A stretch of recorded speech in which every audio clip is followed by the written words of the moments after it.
Hello everyone and welcome back to Lucky Loaders 15, where I'm giving you my selections and previewing the card for day 4 of the Cheltenham Festival. It's been an Irish dominated day today. We had 6 Irish winners and it wasn't until the last race with Missed Approach of Warren Greta X that we've got a British winner on the board. So like I said, it was really all about the Irish today, and you had to be following the Irish horses really to make any money.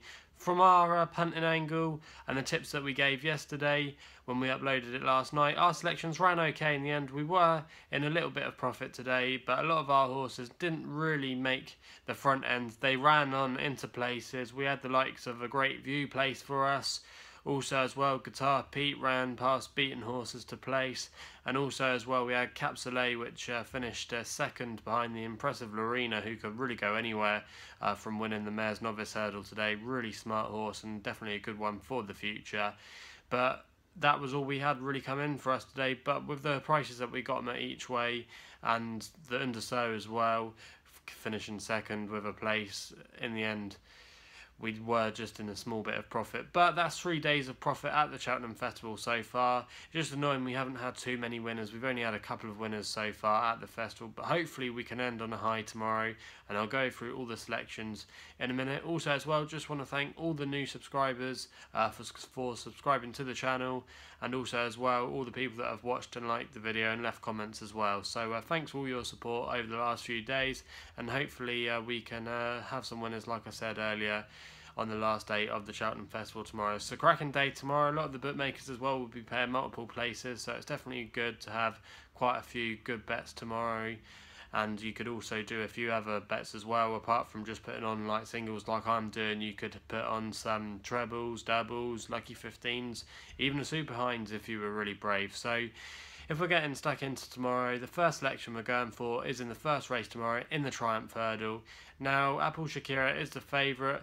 JP McManus and Nicky Henderson have got a very good record in the race. Nicky Henderson has won the Triumph, I believe it's 7 times, and JP McManus has won the race as a winning owner 3 times in the last 10 years, and he had the winner last year with Definitely Desoy, and Apple Shakira definitely fits that profile. But I'm going to be going against Apple Shakira tomorrow. I don't think its form has been that outstanding. It did beat Look My Way and Nubra Negra, which both had good chances in the Fred Winter but really didn't deliver. I think there could be a couple of other better prospects than Apple Shakira in the lineup, and I'm going to go with a horse that I've backed its last 2 runs, and that's Mr. Adjudicator for Willie Mullins and Paul Townend tomorrow. Mr. Adjudicator is currently at 8 to 1 at the moment, and I think he's just been a little bit forgotten about for this Triumph Hurdle. A lot of people thinking Far Class is going to come on, and Gordon Elliott did have a good day today, and he could make some improvement. But I really like the way Mr. Adjudicator ran last time out in the Grade 1 at the Leopardstown Festival, where I think he really learned a lot that day. He really was very game and put it to Far Class, and was able to hold on and win within the last furlong going away. So he's got that game experience under his belt already, and he did it really well, and his debut was really encouraging as well, and the form worked out quite nice. And I thought 8 to 1 tomorrow.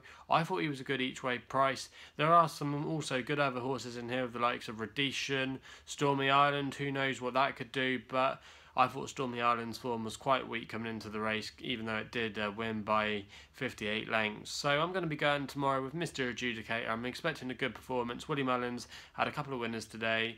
The Irish have been going well, and I think this is the one in the race for me. So that's going to be my selection for the Triumph. We then go to the County Hurdle, which is the 2:10 tomorrow. Again, a very wide open race, but I'm tipping up a horse here that I think's got some good chances tomorrow. And also as well, its form going into this race has been working out quite well, and that's Spirit of the Games for Harry and Dan Skelton, currently priced up around about 16 to 1 at the moment. Now, Spirit of the Games has been running really well in some really good competitive handicaps. It came second in the Lanzarote, where the form has worked out quite well there, with William Henry running very well the other day, and also as well top of the game went close yesterday, so the form's been working out quite well there. Also as well, it finished third behind Kalashnikov, who ran a blinder in the Supreme, so its form has been very good. I thought it was going to be carrying a good low weight tomorrow. Also as well, it should like the conditions, and I thought at the prices, with a lot of bookmakers paying 6 places in the County Hurdle tomorrow, I thought Spirit of the Games was definitely a very good each way bet. We then go to the Albert Bartlett in the next race, and this is again a very competitive race. I wouldn't put anyone off Tatini. or Shefter Zobo, but the horse for me has got to be Chris's Dream. Firstly, because I am called Chris, that's my name, so it's in the name of the horse, and I should really do it. But I think this one could be a very exciting prospect. It won a Grade 3 at Clonmel last time by 63 lengths, and it did it really well that day, stepping up in trip to 3 miles. And this trip tomorrow in the Albert Bartlett is 3 miles, so you're going to really need to stay. Also, as well, the conditions of its 2 victories so far in its last 2 runs have got the similar conditions as what it's going to be at Cheltenham tomorrow, so I thought that was a tick in the box as well. Henry de Bromhead also had a winner on the board today with Balco de Flo in the Ryanair, so his stable have kicked on with the Cheltenham winner, and I thought this horse tomorrow, currently at 7-1, was a very good each way bet. There could be a few other good chances in this race. Favourites don't tend to have a very good record in this race, and I thought Chris's Dream tomorrow had a very good chance of making the frame considering on what he's achieved so far. So that's my selection for the Albert Bartlett.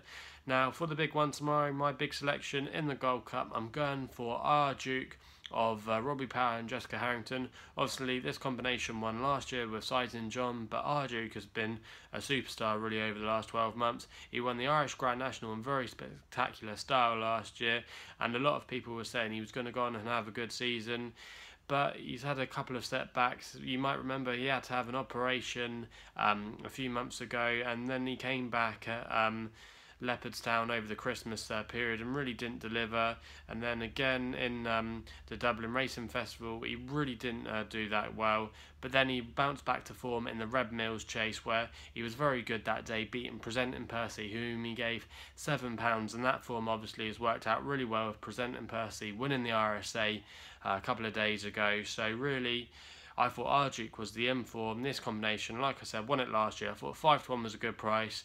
I don't think Mike Bite will kind of get home. I don't think he'll like the ground so much. Native River, I think, will be there or thereabouts, but I just thought Arduke was the quality in the race, and his form is really stacking up, and I could definitely see him winning this race tomorrow. So that's going to be the selection in the Gold Cup, but I wouldn't put anyone off against quite a few horses in the race, to be honest. I think it's quite a wide open and competitive Gold Cup, but in the form book, Arduke is for me. Going on to the next race, which is in the Foxhunters in the 410, going with a horse called Unioniste here, trained by Paul Nicholls, and David Maxwell takes the ride tomorrow. This horse has been running over quite a few courses recently, getting a few wins under its belt in some hunter chases. Last time out was at Fontwell when it won in a commanding performance. I saw it in the flesh that day by 22 lengths when I was shadowing Mick Fitzgerald. It was a really good performance, and Paul Nicholls was quite adamant, and this was going for the race. It's been the target all season. Currently priced at 16-1, and I thought he could go well.